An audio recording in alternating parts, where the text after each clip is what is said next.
नमस्कार साथियों, Neeru coaching class के हमारे इस यूट्यूब चैनल में आप सभी का स्वागत है। आज से आप लोगों को बायोलॉजी की जो क्लासेस हैं वो रेगुलर यूट्यूब चैनल हमारी इस यूट्यूब चैनल पर मिला करेंगी। और इस प्रकार से अगर हैंड रिटन नोट्स आपको चाहिए तो आप लोग हमारे एप्लीकेशन नीरू कोचिंग क्लास को प्ले स्टोर से जाकर के डाउनलोड कर सकते हैं और वहाँ से आप जो है हमारे नोट्स जो है वो प्राप्त कर सकते हैं। तो आज हम जो है 12th बायोलॉजी की जो चैप्टर नंबर 1 जो है उसको स्टार्ट करने वाले हैं, जीवों में जनन यानी कि रिप्रोडक्शन इन ऑर्गेनिजम्स। वह क्रिया जिसके द्वारा जीव अपने समान नए जीव को जन्म देता है तथा अपनी प्रजाति की निरंतरता को बनाए रखता है, और उसे हम क्या कहते हैं? प्रजनन, रिप्रोडक्शन कहते हैं। मतलब रिप्रोडक्शन को हम ये बोल सकते हैं कि एक जो जीव होगा वो अपने ही समान एक और जीव यानी कि नए जीव को सेम अपने ही समान अपनी प्रजाति जो है उसको बचाए रखने के लिए, उस जीव की जो निरंतरता है उसको बनाए रखने के लिए वो अपने ही समान नए जीव को जब जन्म देता है या नए जीव को बनाता है तो उसको हम कहते हैं रिप्रोडक्शन। समझ में आ गया? तो रिप्रोडक्शन की कुछ विशेषताएं हैं। रिप्रोडक्शन की विशेषताएं देखते हैं। रिप्रोडक्शन में सबसे पहला है, इसकी विशेषताओं में पहला है, इसमें प्रजनन इकाई जैसे यानी कि गैमेट्स यानी कि युग्मकों का निर्माण होता है। प्रजनन इकाइयों का निर्माण होता है। मतलब एक तो दो जैसे पेरेंट्स होते हैं तो पेरेंट्स के अलग अलग गैमेट्स होते हैं। जैसे मेल है तो मेल के अलग कैरेक्टर को लिया हुआ एक आपका युग्मक बनेगा। फीमेल है तो फीमेल का कैरेक्टर लिया हुआ एक युग्मक बनेगा। समझ में आ रहा है ना? दोनों का एक एक गैमेट्स मिल करके एक जो नए जीव का जो है निर्माण करता है, और दोनों के जो कैरेक्टर होंगे वो नए हमारे आने वाली पीढ़ी पर जो है बनते हैं। दूसरा है नई पीढ़ी का जन्म तथा निरंतरता। रिप्रोडक्शन से ही जो है नई पीढ़ी का जन्म होगा, मतलब नए जीव बनेंगे। अगर नए जीव नहीं बन रहे हैं, रिप्रोडक्शन नहीं हो रहा है, तो वो जीव एक समय के बाद में समाप्त हो जाएगा। उस जीव की जो है अस्तित्व ही समाप्त हो जाएगी। इस कारण से जो है नई पीढ़ी जब जन्म लेती है तो उस जीव की जो निरंतरता है वो लगातार बनी रहती है कि उस प्रकार के जो जीव हैं और अगले पीढ़ी वालों को भी देखने को मिलेगा, या अगले पीढ़ी में भी जो है वो ट्रांसफ़र होते रहेंगे, बढ़ते रहेंगे। फिर नेक्स्ट है कोशिकाओं तथा जीवों की संख्या में वृद्धि। कोशिकाओं में वृद्धि होती है। जो जीव ग्रोथ करते हैं या जो जन्म लेते हैं उनकी जो कोशिकाएं जो है लगातार बढ़ती रहती है, और जो जीवों की जो संख्या है उसमें भी वृद्धि होती है। प्रजनन करेंगे तो जाहिर सी बात है जनसंख्या में भी वृद्धि होगी। फिर नेक्स्ट है कोशिका विभाजन। कोशिका विभाजन मतलब सेल डिवीज़न। वही कोशिकाएं विभाजित होंगी, नए जीव बनेंगे, नए नए अंगों का निर्माण होगा जीवों में वो। फिर है डीएनए द्विगुणन यानी कि रेप्लिकेशन, अनुवांशिक गुणों का स्थानांतरण। डीएनए का जो है रेप्लिकेशन होता है, द्विगुणन होता है, जिससे जो पेरेंट्स के जो कैरेक्टर हैं वो अगली पीढ़ी में जो है स्थानांतरित होते रहते हैं। अनुवांशिक गुणों का स्थानांतरण होता है। अनुवांशिक गुण मतलब जो भी उनके पैटर्नल जो लक्षण होंगे, पैतृक जो लक्षण है, जैसे किसी जीव में उसके गुण हैं कि कहीं वो उसका रंग जो है काला है, तो वो जैसे बैल को ले लेते हैं। बैल अगर काले रंग का बैल है तो उसका अगर कैरेक्टर नए पीढ़ी में जा रहा है, जैसे काला रंग है, उसका अगला जो नए जो जीव बन रहे हैं उसका भी अगर काले रंग का उसमें बाल आ रहा है तो वो उसके पैटर्नल लक्षण कहलाएंगे। समझ में आ रहा है? फिर नेक्स्ट है आरएनए, प्रोटीन एवं जैव रासायनिक पदार्थों का संश्लेषण। इसमें जो है फिर आरएनए का सिंथेसिस होगा, आरएनए का सिंथेसिस होगा, प्रोटीन का सिंथेसिस होगा, और अन्य भी काफ़ी सारे बायोकेमिकल्स होते हैं जो हमारी बॉडी में है, या जीवों की जो संरचनाएं जो है जो उसके लिए आवश्यक है उनका जो है संश्लेषण करने के लिए इसका भी ज़रूरी है, रिप्रोडक्शन भी ज़रूरी है। आगे हम देखते हैं प्रजनन के लाभ। प्रजनन के क्या क्या लाभ हो सकते हैं? तो सबसे पहला है वही प्रजाति की निरंतरता, कि कोई जो प्रजाति है वो किस प्रकार है या उसकी अगली पीढ़ी किस प्रकार से बनी रहेगी, उसको बनाए रखने के लिए, उसकी निरंतरता को बनाए रखने के लिए जो जीव जो है वो प्रजनन करते हैं, जिससे उसकी कंटिन्यूटी जो है वो बनी रहती है। दूसरा है प्रतिस्थापन, रिप्लेसमेंट। जो जीव जो है यदि उसमें किसी भी प्रकार की अगर कोई किसी एक इन्वायरमेंट में अगर वो उनके लिए अनफेवरेबल हो रहा है तो उसको जो है वो अपने फेवरेबल बनाने के लिए कि उस जो उनके अंदर जो कमी है उसको वो जो है रिप्लेस करते जाते हैं। मतलब उसमें जो परेशानियां हैं उसको दूर करते हैं या जो भी उस कंडीशन के अनुकूल होने के लिए जो है वो है कार्य कर। नेक्स्ट है जीवों के अस्तित्व को बनाए रखना। मतलब कि जो जीव जो है जब रिप्रोडक्शन करेगा तो उसकी अगली पीढ़ी जो है लगातार बनी रहेगी, तो उस जीव की जो अस्तित्व है वो भी बने रहेंगे।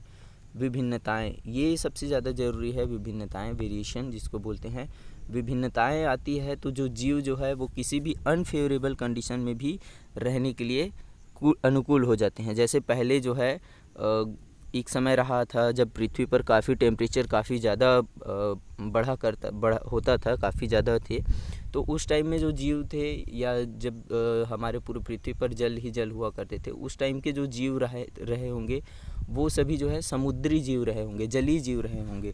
तो धीरे धीरे जो है वो अब समुद्र में खाने की कमी होने लगी, तो वो धीरे धीरे जो है लैंड्स में आने लगे। तो उस ज़मीन के अनुसार वो जो है उनमें जो है हाथ पैरों आदि का जो है विकास होते रहे। तो यदि वो जो है उस तरीके से अगर विकास नहीं कर पाते तो वो जीव जो है जीवित भी नहीं रह पाते। नेक्स्ट है इन विभिन्नताओं का स्थानांतरण। विभिन्नताओं का स्थानांतरण भी आवश्यक है। यदि कोई एक जीव में कोई वेरिएशन आया है, किसी कंडीशन को लेकर के अनुकूल आया है, तो उसका जो है एक पीढ़ी से दूसरी पीढ़ी में स्थानांतरण भी होगा, ताकि जो उसकी आने वाली जो पीढ़ी है वो और ज़्यादा मजबूत हो, और ज़्यादा स्टेबल हो सके किसी कंडीशन को लेकर के। ठीक है, इसके लिए जो है विभिन्नताओं का स्थानांतरण होना भी अति आवश्यक है। फिर नेक्स्ट हम देखते हैं प्रजनन की विधियाँ। क्या क्या हो सकती है प्रजनन की विधियाँ, उसको देखते हैं। प्रजनन को हम मुख्यतः दो प्रकार से ही पढ़ते हैं। कहीं कहीं आपको 3 प्रकार का भी दिया होगा, लेकिन 2 प्रकार इनका मुख्य है। पहला है अलैंगिक जनन, पहला है अलैंगिक जनन, दूसरा है लैंगिक जनन। अलैंगिक जनन के अंतर्गत ही जो आपका तीसरा जो दिया जाता है, किसी बुक में दिया होगा या कहीं बताया गया है कि वेजिटेटिव रिप्रोडक्शन, मतलब वर्धी प्रजनन भी दिया हुआ है कहीं कहीं, तो वो जो है आपके अलैंगिक जनन के अंतर्गत ही आ जाता है, एसेक्सुअल रिप्रोडक्शन के अंतर्गत। और सेक्सुअल रिप्रोडक्शन जिसमें मेल फीमेल दोनों का जो फ्यूज़न की वजह से, यानी कि दोनों के निषेचन के कारण से जो है जो जीव निर्माण होते हैं वो लैंगिक जनन होते हैं। तो सबसे पहला हम जो है अभी देख लेते हैं वो है हमारा अलैंगिक जनन। थोड़ा सा अभी ओवरव्यू जैसा देख लेते हैं कि अलैंगिक जनन क्या होता है और इसके क्या क्या फ़ायदे हमारे जीवन में हैं। तो अलैंगिक जनन में देखिए, वह जनन विधि जिसमें जनन कोशिकाएं या विशिष्ट जनन रचनाएं या तो नहीं बनते हैं या फिर केवल समसूत्री विभाजन द्वारा ही बनते हैं। मतलब ये ऐसा रिप्रोडक्शन होगा जिसमें जो है जनन कोशिकाओं का जो है विशिष्ट रचनाएं नहीं होती। जैसे हमारी जो मल्टी सेल्यूलर जो जीव है, बहुकोशिकी जो जीव है, उनमें जनन कोशिकाएं बनती है, जनन अंग का निर्माण होता है, उनसे दोनों जो मेल फीमेल के जो है फ्यूज़न की वजह से दोनों जो नए जीव है उसका निर्माण होता है। लेकिन अलैंगिक जनन में ऐसा कुछ नहीं है। या तो कोई एक ही पेरेंट्स जो रहेगा जो नए जीव का निर्माण कर लेगा इसमें, या फिर जो अगर नए जो कोशिकाएं हैं, जो जनन कोशिकाएं यदि बन भी रही है तो उसमें से केवल क्या होगा, समसूत्री विभाजन द्वारा बनेगा। समसूत्री विभाजन सब लोग को पता है। समसूत्री विभाजन वह होता है जिसमें जो है अपने पेरेंट्स के पूरे कैरेक्टर को लेकर के अगली पीढ़ी में जो है डिवाइड हो जाते हैं दो कोशिकाओं में, एक जो कोशिका होती है वो। फिर अलैंगिक प्रजनन द्वारा उत्पन्न संतति को क्या कहते हैं, क्लोन कहते हैं। क्लोन मतलब क्या होता है, एकदम जस्ट फोटोकॉपी, जैसे उसके पेरेंट्स हैं उसी के समान जो है नए जीव जो बनेगा उसको हम बोलते हैं क्लोन। क्लोन अलैंगिक जनन से उत्पन्न संततियों का आकारिक एवं आनुवंशिक रूप से समान होते हैं। दोनों वही है कि उसके जो पेरेंट्स में जो कैरेक्टर होंगे वो सारे कैरेक्टर उसके अंदर आएंगे, चाहे वो उसके आकारिकों को लेकर के हो, चाहे उसके आनुवंशिक गुणों को लेकर के हो। ये आपके क्लोन कहलाते हैं। फिर अलैंगिक जनन की कुछ विशेषताएं भी हैं, उसको देखते हैं। अलैंगिक जनन की विशेषताएं हैं कि एकल जीव जनन द्वारा अपने समान संतति उत्पन्न करता है। मतलब इसमें 2 जीवों की आवश्यकता नहीं होगी, एक ही जीव जो है अपने समान नए जीव का जो है निर्माण कर सकता है या नए जीव को जो है उत्पन्न कर सकता है, क्योंकि इसमें मेल फीमेल के कैरेक्टर्स की आवश्यकता नहीं होती है। इसमें विभाजन के द्वारा, विखंडन के द्वारा, अन्य काफ़ी सारी विधियां हैं जिसके द्वारा इसमें जो है रिप्रोडक्शन होता है। दूसरा है उत्पन्न संतति अपने आप में भी समान होती है तथा वह जनकों के भी समान होती है। मतलब यदि एक उसके पैतृक जो हैं या उसके जो पेरेंट हैं उसमें से कोई 2-3 जो नए जीव का निर्माण हो रहा है, मतलब मान लीजिए अगर विखंडन के द्वारा कोई एक जीव है, मान लीजिए हमने एक जीव बनाया, इसने जो है आगे डिवाइड करके 3 अलग अलग जीवों का निर्माण कर लिया, डिवाइड हो गया, ये यहाँ से ऐसे 3 जीवों का निर्माण कर लिया, ये डिवाइड हुए तो तीनों के तीनों जो है आपस में भी समान रहेंगे, ये भी समान रहेगा, ये भी समान रहेगा, ये भी समान रहेगा, तीनों जो है एक समान रहेंगे। साथ ही साथ ये तीनों जो है इस पेरेंट्स के भी समान रहेंगे, मतलब इस सभी के जो कैरेक्टर है वो इसके भी समान रहेंगे। मतलब जो इसके जो पेरेंट्स पहले जैसे रहे होंगे, इन तीनों के जो गुण होंगे, चाहे वो आनुवांशिक रूप से हो चाहे उसके आकारिकी के रूप में हो, तीनों के जो है वो आपस में भी समान रहेंगे और पेरेंट्स के भी समान रहेंगे। समझ में आ रहा है। फिर तीसरा है युग्मक नहीं बनते हैं। इसमें जो है मैंने पहले भी बताया कि इसमें जो है आपका क्या नहीं बनेगा, गैमेट्स नहीं बनेंगे, युग्मक नहीं बनेंगे, क्योंकि इसमें जो है नर और मादा जो है अलग अलग जीवों में जो है इसमें फ्यूज़न नहीं हो रहा है। सिर्फ एक जीव है जो अपने ही समान नए जीव का जो है निर्माण कर लेता है। अच्छा, एसेक्सुअल रिप्रोडक्शन से ऐसा ज़रूरी नहीं है कि एक ही जीव का निर्माण हो, एक अपनी प्लांट बॉडी से वो जो है प्लांट बॉडी नहीं जो कोशिकाएं हैं वो आपस में ही डिवाइड होकर के वो जो है नए नए जीवों का जो है निर्माण करते रहते हैं लगातार। फिर नेक्स्ट है, इसमें जो है निषेचन नहीं होता है, युग्मक नहीं बनेगा। जाहिर सी बात है, युग्मक नहीं बन रहा है तो फिर निषेचन भी नहीं हो पाएगा, क्योंकि निषेचन जो है वो मेल फीमेल कैरेक्टर्स को लेकर के, मेल फीमेल के लक्षण या उनके युग्मक को लेकर के उसमें निषेचन होता है। तो यहाँ तो कोई जनन अंग का निर्माण हो ही नहीं रहा है, तो फिर कहाँ से निषेचन होगा, निषेचन हो ही नहीं पाएगा। और इसमें जो रिप्रोडक्शन होगा वो केवल क्या है, समसूत्री विभाजन द्वारा होगा। इसमें केवल समसूत्री विभाजन के द्वारा ही नए जीवों का निर्माण होगा, क्योंकि अर्धसूत्री विभाजन में हमने पढ़ा हुआ है कि अर्धसूत्री विभाजन में जो पेरेंट्स के जो कैरेक्टर है वो आधे रह जाते हैं डॉटर सेल्स को लेकर के। मतलब उसकी जो पुत्री कोशिकाएं जो बनेगी उसमें पेरेंट्स के जो लक्षण हैं वो आधे रह जाते हैं। लेकिन यहाँ जो समसूत्री विभाजन होता है उसमें पूरे के पूरे पेरेंट्स के कैरेक्टर है वो पूरे के पूरे उसमें जो है स्थानांतरण होता है। इसमें जो गुणन जो है वो तीव्र होता है, मतलब तीव्र तरीके से काफ़ी जल्दी रिप्रोडक्शन करते हैं, मतलब जल्दी विभाजन करते हैं, जल्दी नए जीवों का जो है निर्माण करते हैं। लेकिन जो समसूत्री विभाजन होता है उसमें क्या होता है कि समसूत्री विभाजन में कोशिकाएँ जो है जनन कोशिकाएं जो है आपस में फ्यूज़ होंगी, दोनों मिलेंगी, फिर उसमें फर्टिलाइजेशन की प्रोसेस होगी, दोनों में जो है निषेचन की क्रिया होगी, उसके बाद जो है नए जीव का निर्माण जो है स्टार्ट होगा, मतलब कोशिकाएं जो है विभाजित होना प्रारंभ करेंगी। ठीक है। अब नेक्स्ट हम देखते हैं कि एसेक्सुअल रिप्रोडक्शन के कुछ लाभ भी हैं, क्या क्या लाभ हैं उसको देखते हैं। एक ही जनक भाग लेता है, मतलब एक ही पेरेंट जो है नए जीवों का निर्माण कर सकते हैं। जनन केवल असूत्री या समसूत्री विभाजन द्वारा होता है। मतलब वही मैंने बताया कि समसूत्री विभाजन मतलब सिर्फ जो एक ही जो कोशिका होगी वो जो है नए जीवों का जो है निर्माण कर सकती है। समसूत्री विभाजन मतलब जो पूरे के पूरे पैटर्न जो उसके पैतृक हैं, पिता हैं, उसके पेरेंट्स हैं, उसके पूरे के पूरे कैरेक्टर जो है आगे जो है स्थानांतरित होते रहते हैं। तीसरा है, जीवों को दूर तक फैलने में मदद करता है।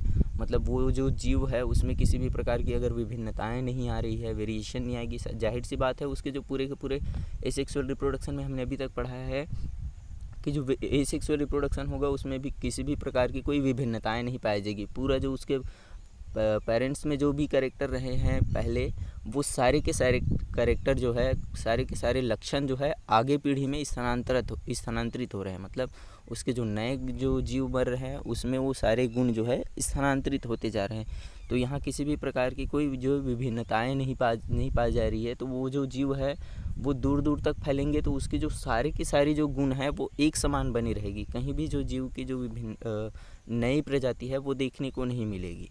उसकी जो जैसे उसके पेरेंट्स हैं वैसे ही जीव जो है सभी जगह फैले हुए दिखेंगे सभी। फिर नेक्स्ट है, एक ही जीव बहुत से जीव पैदा कर सकता है। मतलब एक ही जीव में काफ़ी सारे जीवों के जो है निर्माण हो सकता है। एक ही जीव विभाजन करके या अन्य विधियों के द्वारा जो है नए जीवों का जो है निर्माण कर सकते हैं। जनक के सारे लक्षण संतति में स्थानांतरित होते हैं। अलैंगिक जनन जो होगी उसमें किसी भी प्रकार की विभिन्नताएं नहीं पाई जाएगी। मैंने अभी बताया है, वो जो है पूरे के पूरे अपने जो पेरेंट्स है उसके पूरे के पूरे कैरेक्टर को लेकर के अगली पीढ़ी में जो है वो स्थानांतरित होते जाते हैं। फिर नेक्स्ट है कुछ इसके जो है डिमेरिट्स भी हैं, डिसएडवांटेज भी हैं, उसको भी देख लेते हैं क्या क्या इसकी डिसएडवांटेज है। अलैंगिक जनन से जो है हानियाँ क्या क्या हो सकती है उसको। नए जीवों में अनुकूलन क्षमता नहीं होती है। नए जीवों में अनुकूलन क्षमता मतलब पूरे के पूरे उसके लक्षण जो है पेरेंट्स के रहेंगे, तो वो जो जीव जो है पेरेंट्स जिस कंडीशन में रहे हैं वही कंडीशन अगर उसको प्रोवाइड कराया जा रहा है, यदि वही कंडीशन उसको मिल रहा है, तभी वो जो जीव है वो सर्वाइव कर पाएगा, अनुकूल हो पाएगा। ठीक है, या तो अगर और यदि अगर उसको कोई दूसरा कंडीशन मिला तो वो जो जीव जो है वो डेथ हो जाएगा, मतलब वो मर जाएगा वो जो जीव है वो। ठीक है, मतलब आगे अपने पीढ़ी को वो नहीं बढ़ा पाएगा। तो ये इसके एक डिसएडवांटेज है। दूसरा है आनुवांशिक पुनर्योगज तथा विभिन्नता नहीं पाई जाती है। इस जो जीव है उसमें कोई डीएनए रिकॉम्बिनेशन या जेनेटिक रिकॉम्बिनेशन नहीं पाया जाता है, वेरिएशन नहीं पाया जाता है। तो अगर किसी जीव में जो है अगर उसके लिए एक अनफेवरेबल कंडीशन मिल गया, उस जिस कंडीशन में रहता है उससे अलग कोई कंडीशन मिल गया, तो वो जो जीव है वो सर्वाइव नहीं कर पाएगा। क्योंकि वो उसमें जो है किसी अन्य प्रकार की कोई विभिन्नता पाई ही नहीं गई है। उसके पेरेंट्स में जो कैरेक्टर थे वही सारे कैरेक्टर जो है उसके आगे की पीढ़ी में जो है स्थानांतरित होते जा रहे हैं, और वो जो है कंटिन्यूसली होते रहेंगे जब तक कि अलैंगिक जनन चलेगा। लेकिन जहाँ लैंगिक जनन की बात होगी उसमें जो है काफ़ी सारी विभिन्नताएँ आ जाती हैं, तो इसको हम आगे और पढ़ेंगे। फिर जो है विकास की संभावना कम होती है। देखिए अभी मैंने बताया कि जो है उसमें किसी भी प्रकार की नए गुणों का जो है विकास नहीं हो पा रहा है, नए गुण नहीं आ रहे हैं। जो उसके पेरेंट्स में जो गुण है वही गुण जो है आगे स्थानांतरित हो रहे हैं, तो इस जीव में जो है विकास की संभावना भी जो है वो काफ़ी कम होती जाएगी। मतलब वो विकास भी नहीं कर पाएंगे। अगर उसको कोई दूसरा कंडीशन मिल गया तो वो जीव जो है उसका जो है डेथ होना एकदम कन्फर्म हो जाएगा। तो ये कुछ जो है एसेक्सुअल रिप्रोडक्शन के बारे में हमने थोड़ी सी कुछ जो है यहाँ पास जानकारी आपको दी हुई है। वीडियो अगर अच्छा लगा हो तो लाइक करें, शेयर करें, और चैनल को अभी तक सब्सक्राइब नहीं किया है तो सब्सक्राइब करें। और अगर इसका रिटर्न नोट्स आपको चाहिए तो आप जो है हमारे नीरू कोचिंग क्लास के एप्लीकेशन पर जाकर के जो है ये नोट्स जो है आप प्राप्त कर सकते हैं। ठीक है, धन्यवाद। मिलते हैं अगली वीडियो में। वीडियो आपको लगातार मिला करेंगे। धन्यवाद।